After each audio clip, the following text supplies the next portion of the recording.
Det er slet ikke til at forstå, at det her det er midt i december. Vi er på Gran Canaria. Ej, det er fantastisk. Bare turkis blå vand. Ej, og vi nyder det. Fantastisk. Mere vil have mere.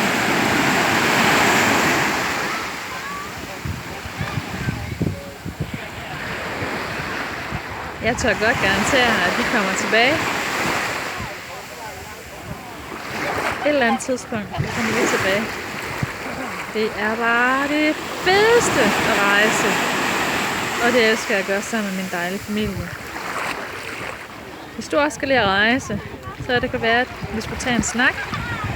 Det du kan faktisk godt give dit arbejdsliv til, at du selv bestemmer, hvornår rette tid er for dig til at rejse. Og hvornår du giver den en skalle.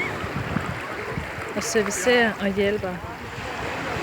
Og bringer andre mennesker til deres potentiale og hjælper dem med at nå deres mål. Der er mange indgangsvinkler. Jeg glæder mig til at høre fra dig.